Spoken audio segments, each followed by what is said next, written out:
दिल्ली के वेलकम इलाके में एक परिवार रहता है जिसमें दो सगे भाई, बड़े भाई की उम्र 20 साल, छोटे भाई की उम्र 18 साल, घर में उनकी मां जिसकी उम्र 45 साल और एक घर में दादी रहा करती है जिसकी उम्र 70 साल होती है। घर परिवार बड़े अच्छे से चल रहा होता है। दोनों भाई सामग्री की दुकान किया करते हैं। अब उन दोनों लड़कों के मन में घर के कामकाज से कहीं बाहर जाने का मन करता है और 2-3 दिन के लिए वो बाहर चले जाते हैं। लेकिन जैसे ही वापस लौटकर अपने घर आते हैं तो घर का दरवाजा बाहर से बंद होता है। अब एकदम से बेटे बहुत ज़्यादा परेशान हो जाते हैं, लेकिन उनके पास दूसरी चाबी होती है और जब उस दूसरी चाबी से घर का दरवाज़ा खोला जाता है तो जो अंदर का नज़ारा होता है उसे देखकर दोनों भाइयों की आंखें फटी की फटी रह जाती हैं। दोनों भाई बहुत ही तेज़ी के साथ रोने लगते हैं, क्योंकि अंदर जाकर देखते हैं तो उनकी 45 साल की माँ मृत अवस्था में पड़ी हुई है। उसी से थोड़ी सी आगे ही उनकी दादी मृत अवस्था में पड़ी हुई है। चारों तरफ से सीसीटीवी कैमरों को तोड़ा गया है और ऐसा लग रहा है जैसे कि घर से सारा सामान चुरा कर कोई ले गया है। दोस्तों, आनन फानन में ही शोर मचाया जाता है। वहाँ पर अड़ोसी पड़ोसी आ जाते हैं, पुलिस को भी फ़ोन किया जाता है। पुलिस मौके पर आ जाती है और पूरे मामले का खुलासा होता है तो एक बहुत ही चौंकाने वाला खुलासा होता है। दोस्तों, अगर आप भी पूरा मामला जानेंगे तो एक बार के लिए आप भी सुन्न हो सकते हैं। तो आइए दोस्तों, जानते हैं पूरा मामला क्या था। नमस्कार, जय हिंद। आप देख रहे हैं APH न्यूज़ राहुल रावत के साथ। तो दोस्तों, आज की जो मैं हकीकत की घटना आपको बताने जा रहा हूं, राजधानी दिल्ली में एक इलाका है वेलकम इलाका। इसी का एक सुभाष पार्क कॉलोनी है। उसी कॉलोनी के अंदर सुशांक नाम का एक लड़का जिसकी उम्र होती है 20 साल और उसी का एक छोटा भाई सार्थक, जो दोनों भाई होते हैं एक पूजा सामग्री की दुकान चलाया करते हैं। वहीं पर उनकी माँ रहा करती है। माँ का नाम होता है डॉली राय जिसकी उम्र होती है 45 साल। उनकी एक बूढ़ी दादी भी होती है जिसकी उम्र लगभग 70 साल होती है। घर परिवार बड़े अच्छे से चल रहा होता है। 13, 14 और 15 तारीख की अचानक छुट्टी आ जाती है और इन दोनों भाइयों का मन करता है कि क्यों ना हम हरिद्वार घूम कर आते हैं, वहाँ से आगे ऋषिकेश भी चले जाएंगे। 2-3 दिन की छुट्टी है, इस पर बड़े आराम से हम वहाँ जा सकते हैं। ये दोनों भाई तैयार हो जाते हैं और 13 तारीख को अपने घर से निकल जाते हैं। जैसे ही 16 तारीख की सुबह 4 बजे अपने घर पर पहुंचते हैं तो घर पर आकर देखते हैं कि घर का दरवाजा बाहर से लगा हुआ है। अब एकदम से दोनों भाई घर के दरवाजे को लगे देखकर परेशान हो जाते हैं और परेशान होकर जो इनके पास अपनी चाबी होती है उस चाबी से दरवाजा खोलते हैं। जब दरवाजा खोला जाता है, जो भीतर का नज़ारा होता है, उस नज़ारे को देखकर दोनों भाइयों की आंखें फटी की फटी रह जाती हैं।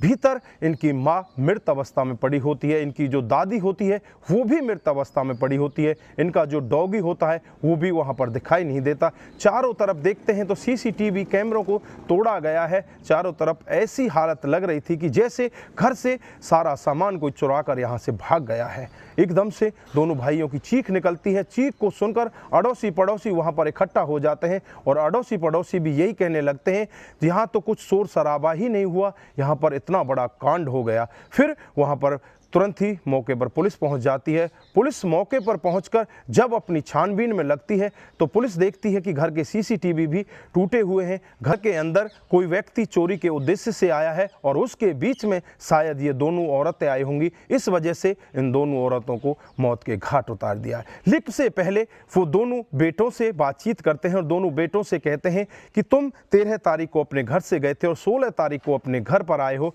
तुमने इस बीच में क्या अपनी माँ, अपनी दादी से बात करने की कोशिश की?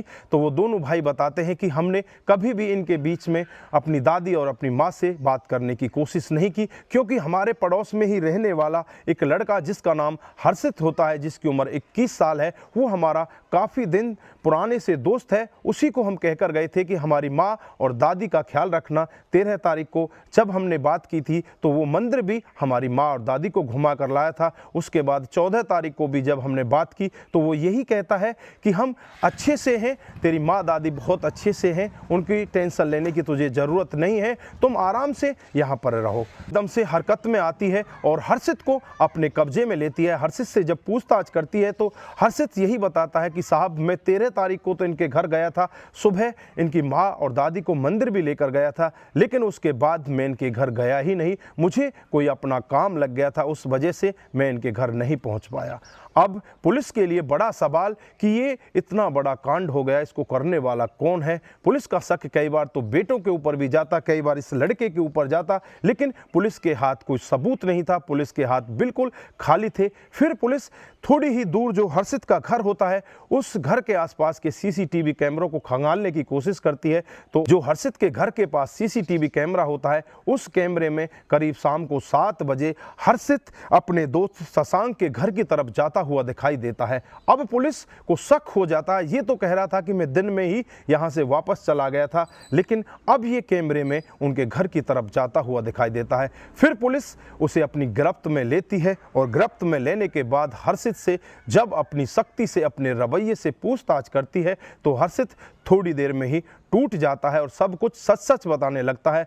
हर्षित कहता है कि साहब, आज से कुछ दिन पहले ही जो इनका बड़ा बेटा है शशांक, उससे मैंने 5 लाख रुपए ब्याज पर ले लिए थे, लेकिन मैं उन पैसों को दे ही नहीं पा रहा था। और जब इन दोनों भाइयों ने यहाँ से जाने का प्लान बनाया कि ये 3 दिन के लिए बाहर जा रहे हैं, तो मेरे मन में भी एक प्लान सूझा, क्यों ना इनके घर से जो धन दौलत है, पैसा, जेवरात है, वो सब ले लिया जाए। फिर मैं प्लान के तहत अपने जेब में एक चाकू लेकर जाता हूं और इनके घर में पहुंच जाता हूं।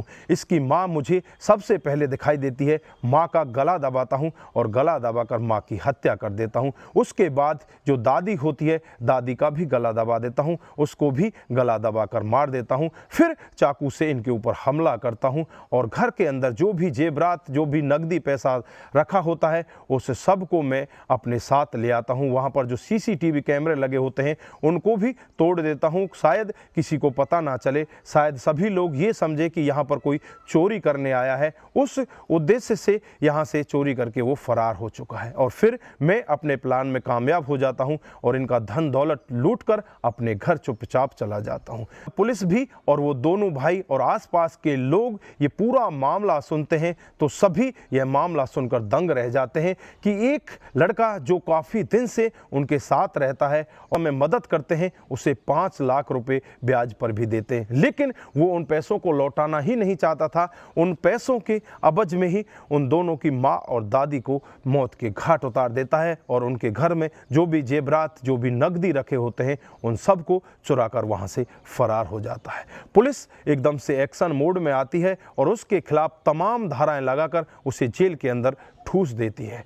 दोस्तों, लेकिन यहाँ पर जो दोनों बेटे होते हैं, उनका रो रो कर बुरा हाल होता है। वो दोनों बेटे यही कह रहे होते हैं कि अगर हम अपने दोस्त पर इस तरह विश्वास नहीं करते, तो शायद हमारी माँ और दादी आज जिंदा होती। हमने अपने दोस्त पर इस तरह से विश्वास करके बहुत गलत काम किया है, हम अपने आप को कभी भी माफ़ नहीं कर पाएंगे। वो दोनों भाई रोते बिलखते वहीं पर बैठ जाते हैं। वो करें भी तो क्या करें। दोस्तों, यहाँ पर आप क्या कहना चाहते हैं? किसी पर भी आंख बंद करके विश्वास किया जाना चाहिए या नहीं किया जाना चाहिए? वो लड़का उनका काफ़ी पुराना दोस्त था, लेकिन दोस्ती में उसने इतना घिनौना काम कर दिया। तो दोस्तों, आपकी जो भी राय है कमेंट बॉक्स में ज़रूर दीजिएगा। दोस्तों, इस घटनाक्रम को सुनाने का उद्देश्य बस यही है कि आप लोग जागरूक हों और ऐसे क्राइम के बारे में जाने जो डे बाई डे हमारे समाज में बढ़ते जा रहे हैं। दोस्तों, आज के लिए बस इतना ही। फिर मिलते हैं किसी नए मोड के साथ। तब तक के लिए आप अपना ख्याल रखें, अपने परिवार का ख्याल रखें,